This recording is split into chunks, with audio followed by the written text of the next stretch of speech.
किसी भी वक्त परमाणु युद्ध में बदल सकता है। पिछले 12 घंटों में ईरान के तटीय इलाके में 5000 पाउंड वजन के बम गिराए गए हैं। इधर ईरान ने जिस तरह से 48 घंटे में डिमोना से लेकर डिएगो गार्सिया तक मिसाइल हमले किए हैं, उससे साबित हो गया है कि ईरान बहुत लंबे युद्ध की तैयारी कर चुका है।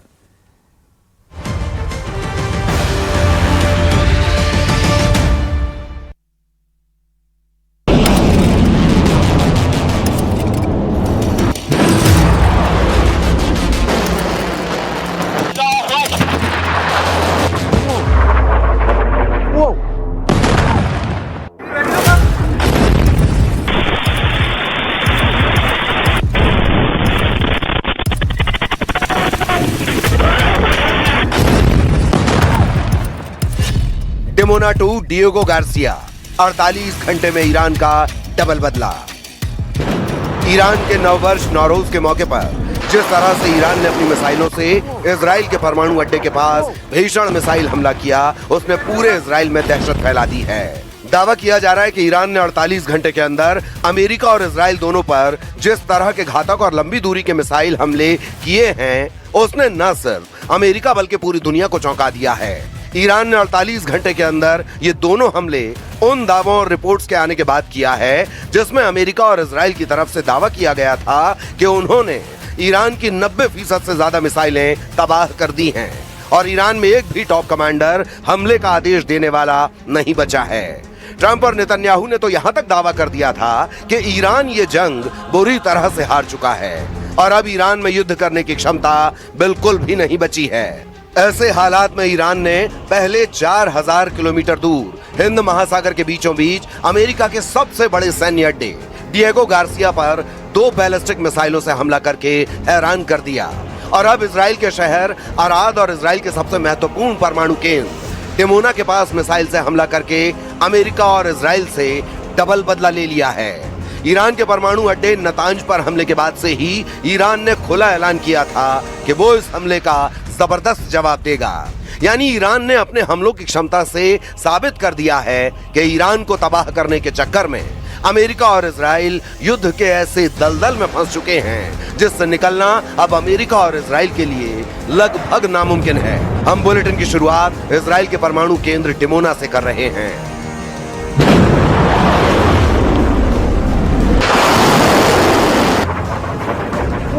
ईरान की तरफ से जो बैलिस्टिक मिसाइल दागा गया डिमोना में, उसमें 71 लोग घायल हुए हैं और उनमें से 10 की हालत गंभीर बताई जा रही है। एक जोरदार अटैक था ये, और जब मिसाइल आया ईरान की तरफ से इंटरसेप्शंस की कोशिश की गई एयर डिफेंस सिस्टम की तरफ से, लेकिन ये टोटल इवेड हो गया और अब यहाँ की एजेंसीज जो हैं ये इन्वेस्टिगेट करने की कोशिश कर रहे हैं कि आखिर ये एयर डिफेंस सिस्टम फेल कैसे हुआ। हालांकि इंटरसेप्शन की कोशिश की गई, यानी इंटरसेप्टर्स निकल गए एयर डिफेंस सिस्टम से, लेकिन ये मिसाइल ने पूरा चकमा दिया एयर डिफेंस सिस्टम को और सीधे डायरेक्ट हिट बस्ती में लगी और अभी तक 71 लोग जो है वो घायल हुए हैं, हॉस्पिटल पहुंचे हैं और उनमें से 10 की हालत गंभीर बताई जा रही है।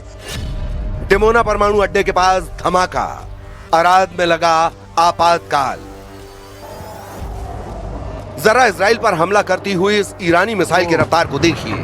1 सेकंड में ऐसा धमाका किया है जिसकी गूंज पूरी दुनिया में सुनाई दे रही है। हैरानी की बात तो यह है कि ईरान के इस मिसाइल ने इजराइल के सबसे हाई सिक्योरिटी डिमोना परमाणु प्लांट के करीब हमला किया है। तबाही की तस्वीरों को देखकर साफ पता चलता है कि ईरान ने अपने मिसाइल हमले से साबित कर दिया है कि इजराइल का सबसे पावरफुल और आधुनिक एयर डिफेंस सिस्टम भी ईरानी मिसाइलों के सामने नाकाम साबित हो रहे हैं। जरा इस एनिमेशन को देखिए। ईरानी दावों और कुछ रिपोर्ट्स के दावों के मुताबिक ईरान ने पहली बार इजराइल के सबसे महत्वपूर्ण परमाणु अड्डे या कहें परमाणु प्लांट डिमोना को लक्ष्य बनाकर अपनी सबसे आधुनिक मिसाइल से हमला किया है।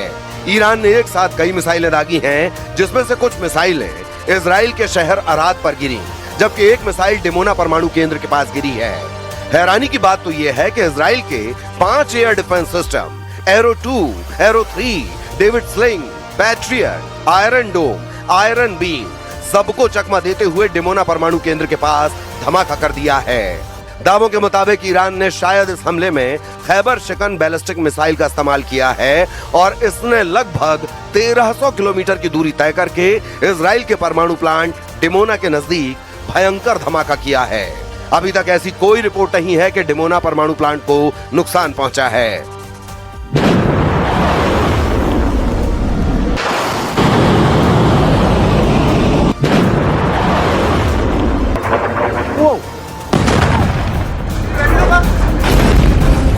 लेकिन ईरान ने इस इलाके पर हमला करके साबित कर दिया है कि इजरायली सैन्य अड्डे और पश्चिमी एशिया और हिंद महासागर में मौजूद अमेरिकी सैन्य अड्डा अब ईरान के मिसाइल हमलों से बच नहीं सकते हैं।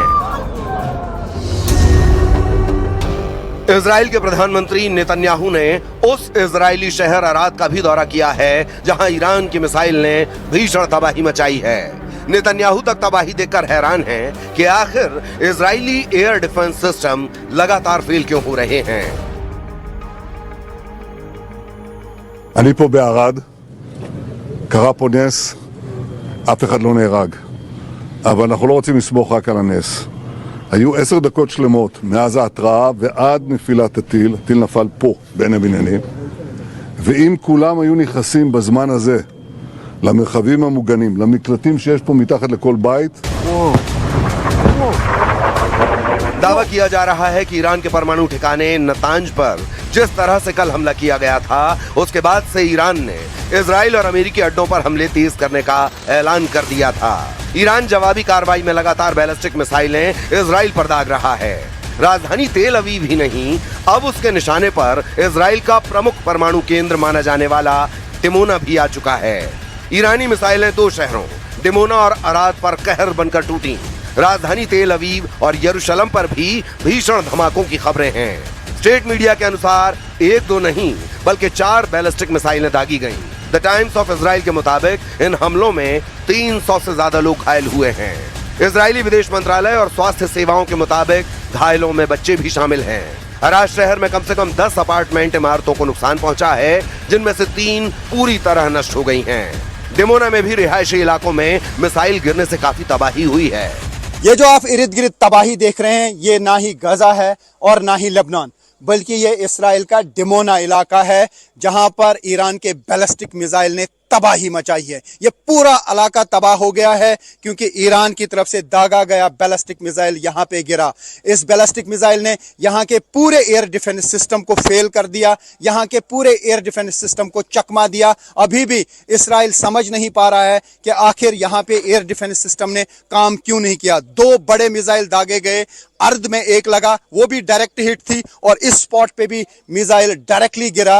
हालांकि इंटरसेप्टर्स निकले थे एयर डिफेंस सिस्टम से, लेकिन मिसाइल इतना तेज था कि पूरा चकमा यहां के एयर डिफेंस सिस्टम को मिसाइल दे गया और इस पूरे इलाके में तबाही मच गई। इस इलाके में करीब 100 लोग जख्मी हुए हैं, जिनमें से 10 की हालत बहुत तशवीशनाक बताई जा रही है। तो पूरा इलाका जो है तबाह हो चुका है, सारे घर तबाह हो चुके हैं। मैं पूरा यहां पे दिखाने की कोशिश करूंगा कि यहां पे इस मिसाइल की वजह से क्या तबाही हुई है। डिमोना इलाका स्ट्रेटेजिकली काफी अहम है, तो क्या ईरान की तरफ से यहां के न्यूक्लियर साइट को निशाना बनाया गया था? तो इन विजुअल से आप देख सकते हैं किस तरीके की तबाही इस इलाके में हुई है। सब कुछ तबाह हो चुका है, कई किलोमीटर तक इस बैलिस्टिक मिसाइल का असर देखने को मिल रहा है। जो भी इर्द गिर्द स्ट्रक्चर हैं वो तबाह हो चुके हैं।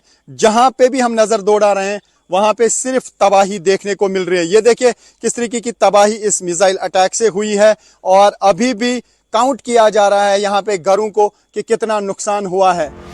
खबर यह भी है कि क्लस्टर बमों के गिरने से अराद में काफी लोग जख्मी हुए हैं। डिमोना अराद को मिलाकर घायलों की संख्या 400 के करीब पहुंचने की खबरें हैं। इजराइल के आर्मी रेडियो के मुताबिक डिमोना अराद हमलों में 150 घायल लोगों को अस्पताल में भर्ती कराया गया। ये सभी लोग इजराइल में हुए हमलों के बाद इलाज के लिए सोरोका अस्पताल पहुंचे हैं। अराद में 84 लोगों को अस्पताल पहुंचाया गया, जिनमें से 10 की हालत गंभीर है। खबर ये भी दोनों शहरों पर हमले में इजरायली एयर डिफेंस मिसाइल को रोकने में नाकाम रहे। रिपोर्ट के मुताबिक डिमोना और अराद में इजराइल ने इंटरसेप्टर लॉन्च किए थे, लेकिन मिसाइलों को रोक नहीं पाए। इजरायली सेना ने कहा है कि वो मिसाइल को ना रोक पाने की घटना की जांच कर रहे हैं। If you want proof that Iran endangers the entire world, the last 48 hours have given it. In the last 48 hours, Iran targeted a civilian area. They're doing that as a mass murder weapon. Luckily, no one was killed, but that's due to luck, not their intention. Their intention is to murder civilians. Second, they fired on Jerusalem right next to the holy sites of the three monotheistic faiths, the Western Wall, the Church of the Holy Sepulchre, and the Al-Aqsa Mosque. And by dint of a miracle again, none of them were hurt, but they were targeting the holy sites of the three major monotheistic religions. Third, they fired an intercontinental ballistic missile on Diego Garcia. That's 4,000 kilometers. कितना जोरदार धमाका हुआ? बहुत जोरदार धमाका हुआ। आप कहाँ पे थे? बंकर में सर, आप बंकर में थे, उस वजह से बच गए। तो काफी लोग जख्मी हुए हैं यहाँ पे। हाँ, तो हो गए नजदीक। तो ये मुझे बताइए कि अभी आप कौन सा काम यहाँ पे करते हैं?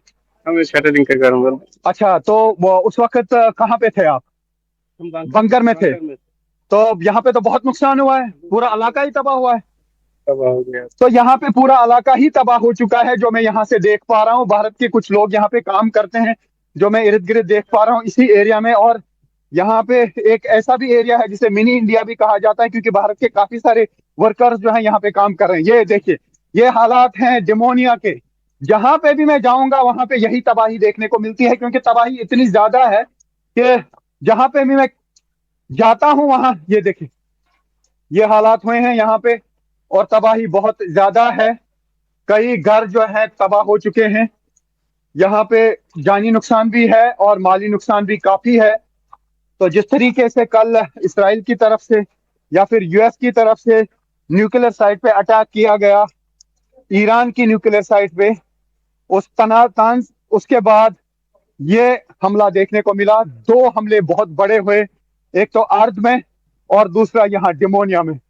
तो डिमोना में बहुत ज्यादा तबाही हुई है। जहां जहां पे भी जाता हूं वहां यही तबाही देखने को मिलती है। और ये आप देख सकते हैं एक्सक्लूसिव विजुअल्स। तो लगातार ईरान और इसराइल के दरमियान युद्ध का सिलसिला जारी है। ईरान ने ताजा हमलों से साबित कर दिया है कि उसने इजराइल और अमेरिका के एयर डिफेंस सिस्टम का तोड़ निकाल लिया है।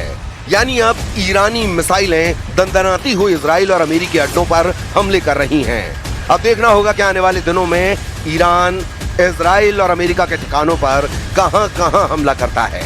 और अगले 48 घंटे में देखना होगा कि ईरान के इन ताजा हमलों के बाद से अमेरिका और इजराइल किस तरह का पलटवार करते हैं।